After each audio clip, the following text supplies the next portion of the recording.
key to shifting cultural conditioning, to shifting it, because it's deep. What we do, what we grow up with, what we're accustomed to, what we admire in other people, the kind of flamboyance and the fun that you have by doing those things. The key to change, the key to shifting from that cultural conditioning, social conditioning, individual conditioning, emotional conditioning. Sometimes our emotions drive us to do things which intellectually we know is not going to be the best thing, but I don't care. Today I'm doing it because he did that to me. Because desire, you cannot become desireless. This is a fallacy. And a lot of people think, you go to spiritual things, you go to yoga, you start meditating because you want to become free from desire, free from ego.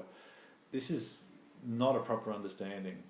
You cannot become free from ego altogether. You can become free from false ego, ugly ego, bad ego, over ego, any way you want to talk about it. But ego is a sense of identity, as I am. If you give up ego altogether, you can't for a start. It can't happen. But the aspiration to give up ego is impossible to achieve. So people will ultimately feel like this is not working, and it's most of the time it's just talk. So you give up false ego. You give up the ego which doesn't serve you. Well, you have to understand. There has to be an understanding of what good ego is and what bad ego is. The same thing as what is healthy desire, because desire cannot be given up. So how do I create an appetite and desire for those things which are life enhancing, which are actually going to. Because I drink, just to put it into a sentence, I drink sometimes because I like the way that it makes me feel. I like the kind of the cultural, interaction. Social, yeah. I like those things. So in other words, we're doing it to achieve a certain positive outcome.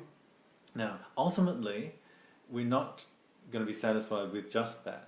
We are looking for an ultimate positive outcome. We're looking for something more than what we're getting from these everyday things. That's why we're still frustrated. Even if we do have a drink every now and again, even if we are having these nice experiences, it's not enough. That's why we get to these points of frustration and we question our lives, we question our relationships, we question what we're doing because it's not enough, it's not sufficient. So the thing to do in order to create that enough is to understand that what we're missing out on is our dormant consciousness, our original state of consciousness, the original awareness.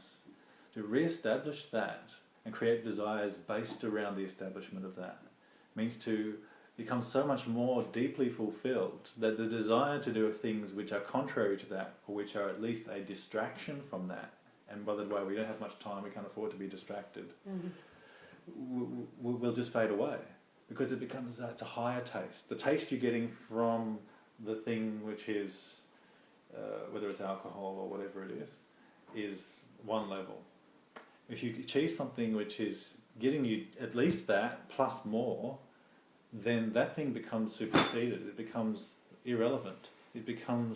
So desire cannot be given up.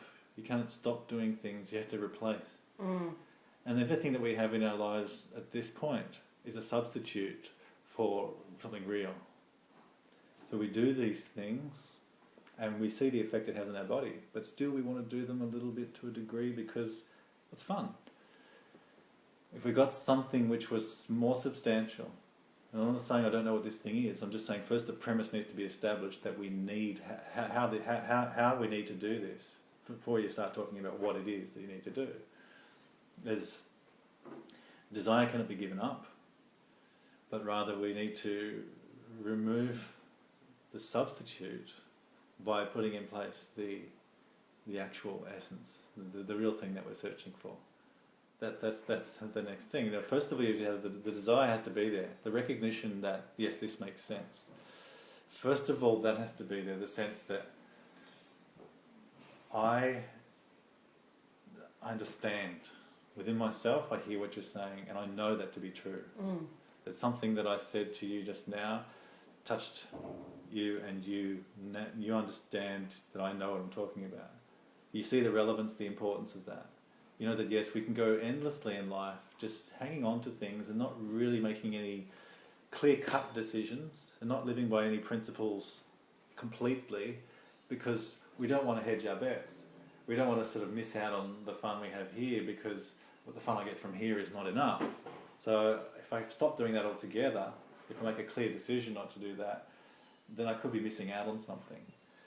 So first of all, there needs to be that sense that none of these things are adequate, not even altogether. They're not providing us with enough juice in life, with enough fulfillment and satisfaction. They're not.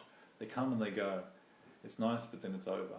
And life is not a series of, nice experiences which are then finished. There's no progress in that. So that's the evidence. The evidence is that if we're honest with ourselves, I'm not completely fulfilled. I'm not satisfied, even though I have all these things.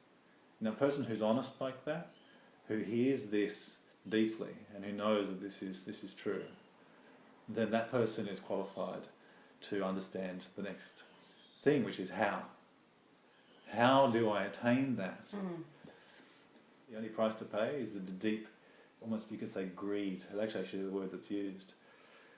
And there's no such thing as that greed is absolutely bad. There's a type of greed which is very good. If you're greedy, in a mundane example, if you're greedy to make sure everybody in the world is well fed and clothed, is that a bad sort of greed? No. Not at all. So greed is not bad. Anger is not bad. If you don't feel anger to know what certain negative fearmongers are doing trying to do to the world and the people in it, if you don't become angry when you know about those things, there's something wrong. That's a healthy anger. So all these emotions have positive counterparts. So giving up anger is not appropriate. Giving up desire is not appropriate. And the giving up of any of these things is not appropriate. It's rather the perfection of those things, how to express those things.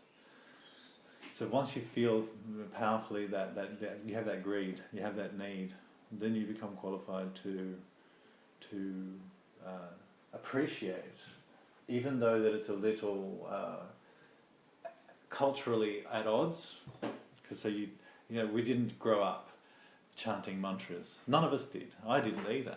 And when I first started doing things like that as an experiment, just to see, because I was also, I had to admit to myself, I was honest. It doesn't matter where I grew up, and it doesn't matter how many friends I had, it doesn't matter what I was doing and what far books I was into and who I thought of myself as a person. I was frustrated and I wasn't satisfied. I wasn't happy ultimately. And it's not that I didn't have reason to be happy. Of course I wasn't satisfied kind of thing. It wasn't like that. I had every reason to be satisfied. But still I wasn't. So I was very honest about that, and so I was prepared to do things different and things unusual, because the definition of insanity is keep doing the same thing over and over again and expect a different result. And that same thing, sometimes people don't identify what same thing is. They say, well, I went to Pino's restaurant last night and it was okay. I wasn't completely satisfied. Now, this week I'm going out to Japanese, but I wasn't satisfied again. I am changing. I am doing different things. I'm not doing the same thing again and again. But the point is that it's not whether you go to this restaurant or that restaurant. That's not a major change. The point is not whether you're involved in this relationship with this person or relationship with that person. It's at a deeper level. The thing that we're doing, which is the same thing over and over and over again, is our concept of happiness is based upon the senses, the body, the misidentification with the body and its senses. We think wrongly, and the whole world thinks this, which is the hardest thing to overcome, that this is false. We think that I can be happy if I pursue those things which appeal to my mind and senses. If I just, and it could be just emotional support. It could be just, but it's of a temporary nature. It could be nice things. It doesn't have to be a rampant hedonist. But materialism just means I'm identifying with this body and its components. The senses are my avenues for happiness. That is the thing that people do again and again and again and again, through all different stages of life, through all different types of ways of eating, ways of relating, through lifetime to lifetime in different species. We're constantly trying to achieve happiness in the wrong way, barking up the wrong tree.